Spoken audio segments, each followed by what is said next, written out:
I'm honored to introduce Dwayne Ingram as a new member of the Mason County Sports Hall of Fame. I was fortunate enough to play for him at Mason County Central High School, and aside from being an outstanding coach, he was a great mentor and a great role model. I've been fortunate enough to have stayed in athletics my whole career, and some of my fondest memories were my times at Mason County Central High School. I remember Dwayne having us over, members of the team, over to his house to eat and then watch the NBA Finals when it was like one game was all you got to see. And I remember him driving us in his Ford station wagon all the way to upstate New York so we could attend a basketball camp. And then I have great memories of our junior year and our great tournament run when we got to the regional finals. And then our senior year when we won the conference and went to Lansing to the state Final Four. You know, those are things that you never ever forget. Reflecting back on my experiences at Mason County Central and being coached by Coach Ingram and then Lauren Dietrich, inductee a year ago, I couldn't have asked for a better influence on me. And I know as I reflect back that it was a major reason I chose to get into coaching. And I've been doing this for 49 plus years now, and I swear to this day I still emulate how they coached us, taught us, and mentored us. I want to congratulate Dwayne and thank him for all the lessons that he taught me and for helping guide me into the coaching profession, a profession that I've thoroughly enjoyed.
The Schaefer family moved to Ludington in 1949. That's a long way ago. And I met Walt Schaefer in the 5th grade at Longfellow Elementary, and we became classmates through high school and teammates in various sports, and we have been friends for 69 years. At Longfellow, we played various sports, like I said, and Walt really wasn't involved with running yet. It wasn't his passion, and it didn't happen until he became a track member at Ludington High School under Hal Madden, who was the coach at the time. Hal Madden lit the fire under him and made him a champion as far as a runner is concerned.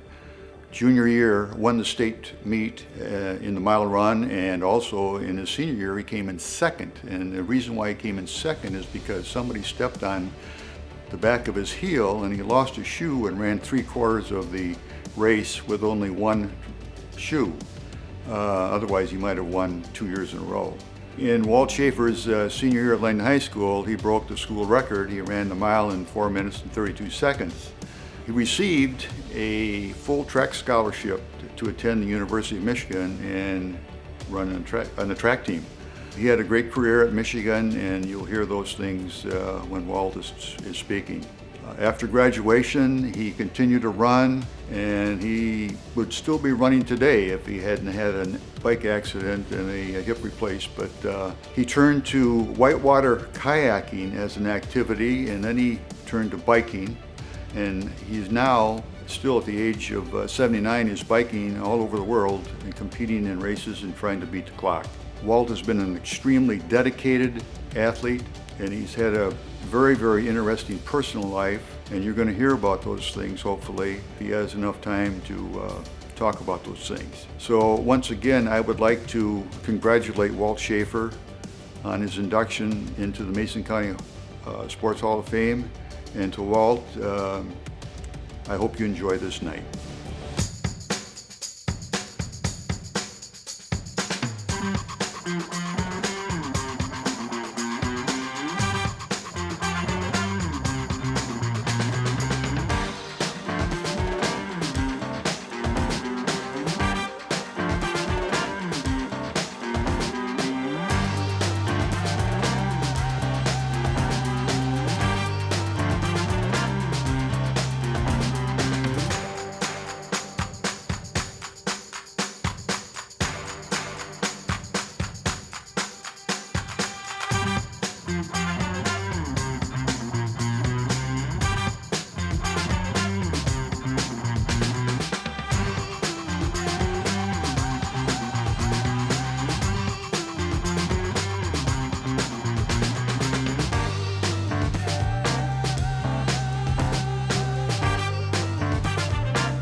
Gale Tyndall was raised on a farm south of Custer. He graduated from Custer High School. Gale was a hard-throwing right-hand pitcher. He had competed in other sports, but he excelled in baseball. Along with the fastball, he also mixed in a good solid curveball and had command of the strike zone. As a young man, he became interested in a great Tiger left-hand pitcher named Hal Newhouser, and he decided to find out if he could also throw left-handed, which was quite a challenge. And he kept working at it until he gained some real proficiency, and he began to pitch both right and left-handed in high school games. But more phenomenally, in a state tournament game, he pitched 1 inning as a left-hander.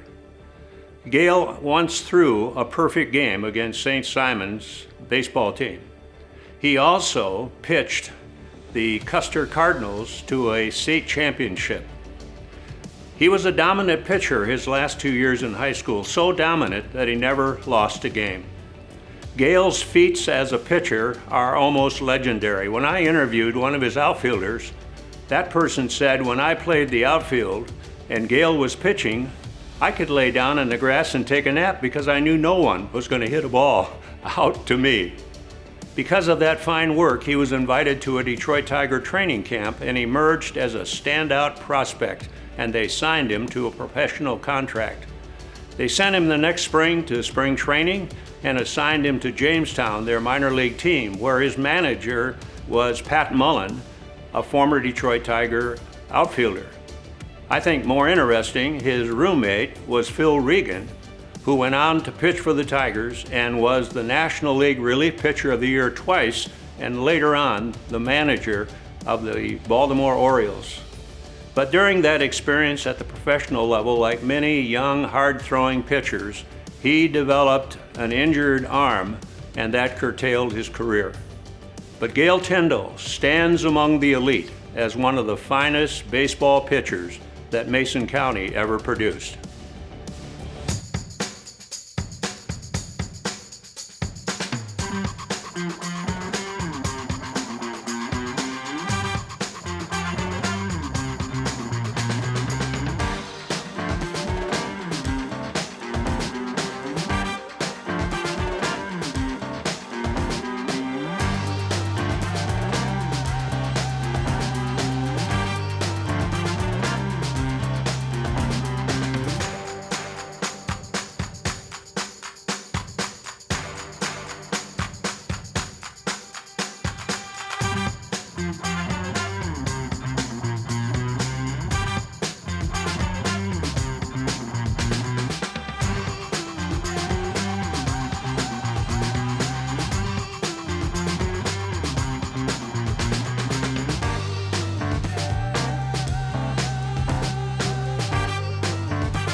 The run for the 2000 state championship started in the first district game in 2000 when the team lost. The boys were very upset, so they decided they were going to do everything they could to win every game they could in 2001. When the summer of 2001 arrived, the boys spent as much time as possible working on their fitness, their speed, and their ball skills. The seniors honed their skills at the open field practices and informed the underclassmen what was expected of them. As the season progressed, it became very obvious there was no star player on the team. What they had was a very strong team where everyone in the forward line and halfback line was capable of scoring a goal. Players coming off the bench were also a threat to score a goal. The team scored 102 goals that season. The defense was rock solid. Very few of the opponents made it close enough to the goal to take a shot. And those people that did shoot had to try and find open space around the huge goalie. The result was 17 shutout games and only 12 goals scored against the Orioles. The team lost only one game, and that was to Class A Grand Haven. The team had 6 players that received all-state recognition. The team as a whole received academic all-state honors, and the coach was named Coach of the Year. Ludington is a public school that has a tradition of a strong soccer program. In 1994, 97, and in 2017, those teams went to the state finals and were runners-up. In each case, those teams were defeated by a private school. In conclusion, I'd like to say congratulations to the boys' 2001 soccer team on a wonderful job done.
I've been very fortunate to be an assistant coach for this amazing team.